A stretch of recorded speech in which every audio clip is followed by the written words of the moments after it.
council Mamutare yanga isina power yaitorohwa pamberi penyu muchitoona kutoti mupurisa wakancil warohwa mpama waichaiwa bhazi reZUPCO rakatemwa zvinotozikanwa isisika zviri nani ticontrol gwedu necouncil andira council aimbokutemi nebhemba kana nedemo ingatokutorera zvinhu zvayo igare murunyararo pasina bokozozo pasina ndautezvisa iyesu yacho inotangira kwatira hanzi iwende nditine basa dai. Following the recent clashes that recently put Mutare in the spotlight, the situation has taken a new turn. CCTV footage from local bars captured disturbing scenes of confrontations, with some patrons appearing to be assaulted during the clashes. The incident sparked serious concerns that were followed by a major response from police and other security authorities aimed at restoring order and curbing violence. But behind the footage and the operations are people who say they lived through the violence. In part 2, we continue our exclusive interview with one of the survivors as he takes us deeper into what happened, what he witnessed, and how the events affected him. From the clashes caught on camera to the response on the streets from the authorities and to the testimony of survivors. This is part 2 of Mutare after the violent clashes.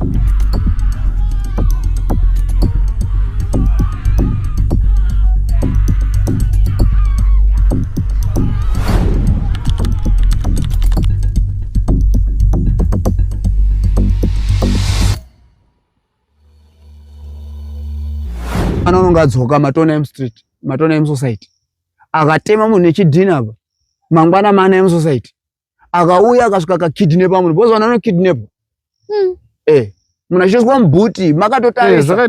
Pamwe pacho zvaitomboitika pamberi pemadziso eduka. Polisi itoripo. Anditi kuti amupurisa unizve munhu uri kudini. Polisi itoti anhu anonetsa. Wotonoti saka totizirepi. Kwakuti saka power rakadai riri kubvepi. Ndosaka ndakazoti inini papost yangu iya ndakati letter to the president. Because handifunga kuti kuno nesimba rinodarika pana vaMnangagwa. Ndofunga ndiwo baba wenherera neshirikadzi. Isusu nherera isusu. Ndo vanokwanisa kutemerera vaMnangagwa. Saka maybe vakazwawo kuti ndo zvatiri kuitwa. Maybe zvinoti uya to our rescue. And up to now, fortunately enough, hurumende yakadaira. And we are experiencing a great job on the ground. Zvinhu zvirofamba zvakanaka.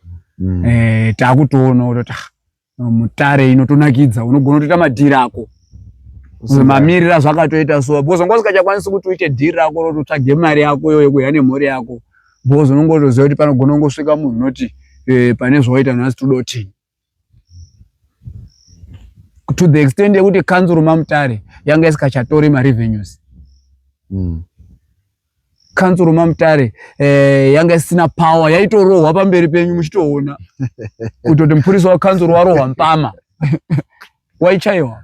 Bhazi reZUPCO rakatemwa zvinotozikanwa isi secret baitotaura. Just because vanhu ivo ndo vanga kutodetermine pace yekuti mota inofanira kuita mari fiyo isati yatokwira ba ivo vanga vatopa dollar kutoti kombi ngaite dollar bozi vanongoda kuti vatore $3 kumota yaloda dollar. ZUPCO robva rauya rehurumende kuti ano ngatibatsire vanhu.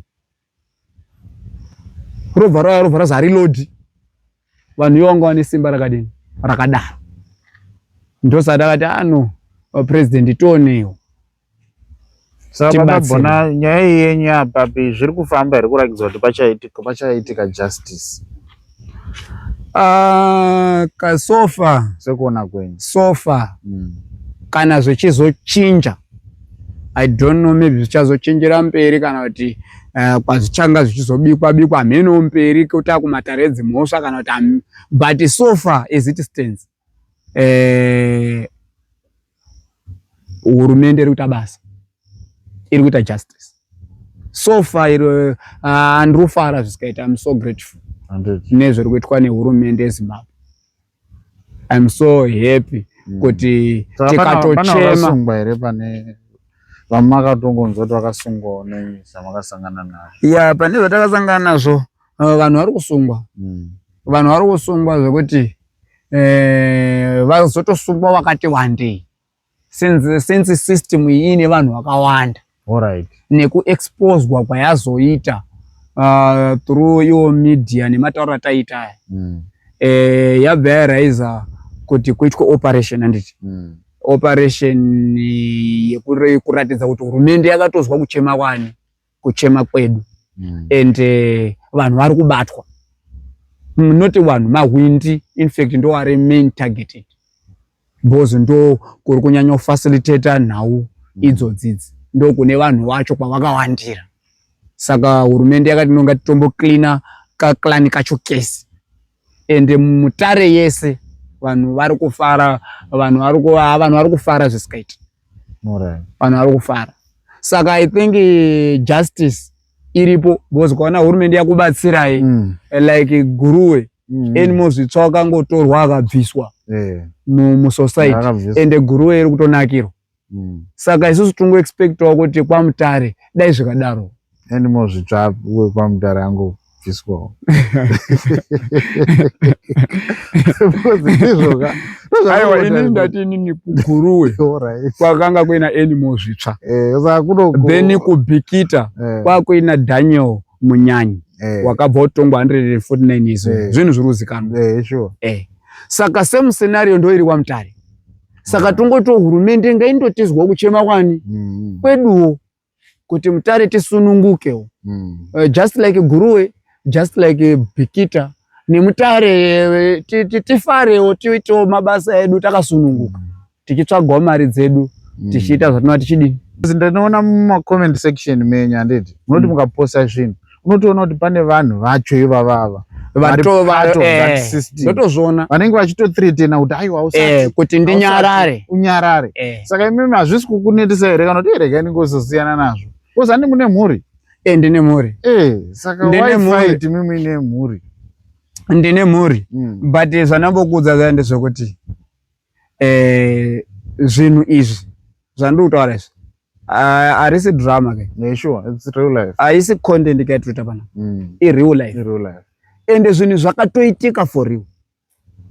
Ende vanhu ava are you saying inini I have to beg thugs and hooligans for safety yangu? Hamwe mauzongo compromise kane utoona. So if I can't beat them ndandodini mongosiyana nazvo mongotambira loss. But ivo kavari kuda kuti nyika izive kakuti tiri mashasha uyu tamudai uyu mazona here kuti isusu takadai. Because indakaona kunge ichi chakaitwa example because pakanyasa calculate because kwaMutare sofa tingarowani obvious sofa tingarowani wekuti tikarowa kwaMutare Mutare yese because inyaya yekuinstilla fear maonera ndakazviita because sofa Mutare yese rukuziva kuti baba Bhona akadini akarowa. Sure. And almost everyone knows kuti baba Bhona nozikandizi kudotoona face yangu kuti baba Bhona ngapi. Umweni urutoti ndomuziya pana anhu 3 ari kubvunza kuti ngapika pane 2 ari kuti haumuziri. Saka at least Mutare itaurira zvemanikaland social media yese iri kutoziva kuti baba Bhona akadini but handisini ndega ndakarohwa kaini maintiwo ndiri kutaura kuti ini ndakazotorohwa ndofunga kana pechi 6 but vanhu vese vakarohwa havana influence hazvinombobvira zvataurwa nezvazvo ende hakuna wakazvidaira kuti kune vanhu vadini like wanotokutaura ndakazotoenda koona pamoto kutoendapo kwangu ini kwakudotomuona ndichitaura naye kuti wakarowerwei ndichitozwa marizeni ani ake but vanhu vangori pamoto wese waihuta kuti inyaya idzi hadzidini hadzitauriki. Sure, because ini kutoya pana pakutoshinga but zvinhu zvinofanira kuitika uri murume maybe next time ndiniwo ndototemwa because dai ndisinotemwa zvandaita up to now vanhu vangadi vari kuvictimizwa vaMutare. Chokwadi vanhu vangadi vari kuvictimizwa. Saka ini ndiri kuti Mutare Yes, vamwe vanondishora. Andika, vamwe vanondishora like what you are saying, kuti baba bona mune mhuri. Anditi, yes mune mhuri. Anditi, but zvakaitika for a reason. Because kune vakatemwa zvandakaita izvo. Vachitori muchipatara as we speak right now. Like Nkoni wandatombokuudza kuti tina Nkoni Bukuta. Atori ndichakupa mafoto zake nemavideos. Atori muchipatara zvekuti kuti tizive kuti muoko wake choro kuzogura musuwo kudai. Uchazogura ere? Wakatemwa nesemu vanhu vakandidini. Vakanditema. Unozwa? Haazokwanisa kana kudya egaba uri pamadrip. Ngoni utori pawheelchair, makumbo ese akadini akagurwa. Unzwa zvanotaura? Kune vamweni vanhu maybe vakatopondwa karaswa. Vasina kuzodzoka kuchinyi? Kusociety.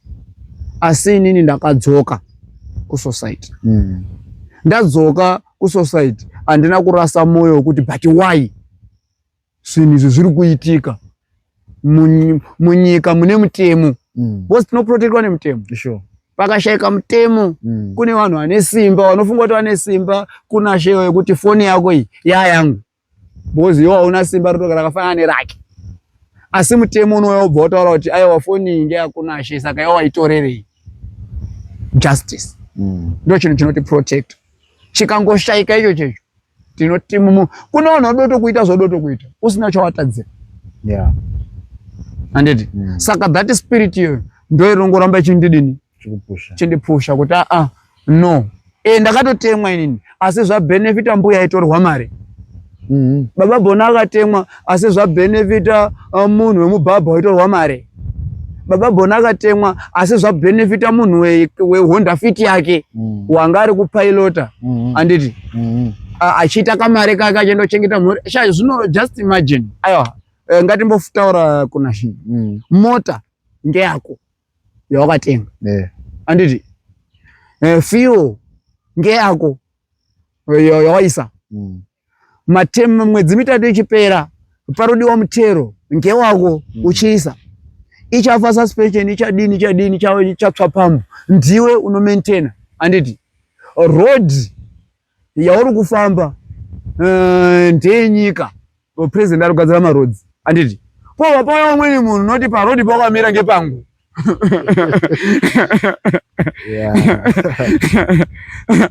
Parodi pakamira parodi yagadzirwa ndipresident. Tuti isusu president aisatura bablas. Sandizo? Poto ya munhu patura bablas obva ati papangu munhu kuti mudarike pondo nepondo. Wobva utsogoti munhu uyu une ofisi ipika. Wobva unoti hana ofisi asi une bhemba kana demu. Even iwe une family but unotobvunza kuti vanhu ava ndevanani. Sure. Saka unokwanisa kungopinda futi mucrossfire wabvunza mubvunzo iwo.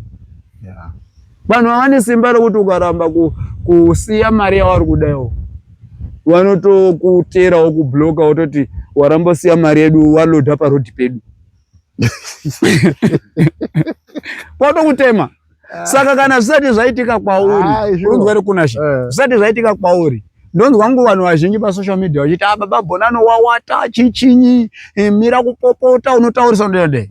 Hewa unozwa vanhu vachibvunzwa kuti pawakatemweyo wanga wambowaita sei? Let me answer that question. Hapana zvaunonga wawaitaba. Asi kuti ivo ndo vanotoya mulaini rako. Bozo vanofunga kuti vadyiwa. Vanofanira kuuya kwauri kushanda iwewe. Wobva watarisa kuti oya pauri kutengesera apa kanzuri ikauya uri utiza uchidei. Saka isusu manjika titori nepower rekuti upatengese pauri kuteza kanzura tipe mare. Vaibata.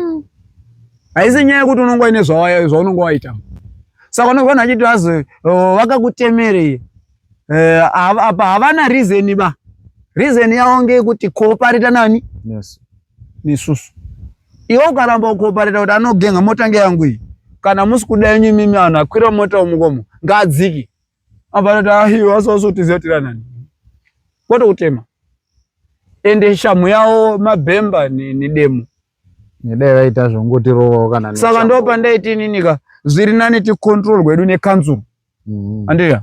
Kanzura imbokutemi nebhemba. Aimbonditema. Kana nedemo. Ingatokutora zvinhu zvacho zvokutengesera pari illegal. Yenda kozvichengeta kupi kana waita kamari kako ke-fine woenda wozvidini wozvibhadhara wozvidini woona zvinhu zvako kana tobvoza uchatori baba wozotengesera pasipo. Polisi ikatozi nhasi baba Bona aita mhosva adai inotoya toti baba Bona masungwa handiti wotorwa wozo mumasero dhoketi rako raitwa nguva ichikwana 24 hours wakwenda kumatare chinyi edzimhosva. Kana wakwanisa kutaurawo zvinozika mudare woregererwa, kana watadza wochengetwa kunodini kunochengetwa usungwa sandizvo. Haiwi nemabhemba ba nematemo urikazontaura. Saka watishatira manjava watishatira because vanofunga kuti munhu utazwi sondotema. Saka tautokumbira protection manje kubva kuhurumende kuti anotuda hedu utongwa nemutemo isusu hatisi kuda hedu mabhemba ano tinopera bozi tinotopara mhosva. Funga kuti mhosva ngani dzatinotopara tichirekerwa nehurumende. Dzimwe dzokuti unokusvika kuzi hai disorderly conduct bhadhara chinyi fine. Disorderly conduct inokutemesa iyoyo kana kwauku manje.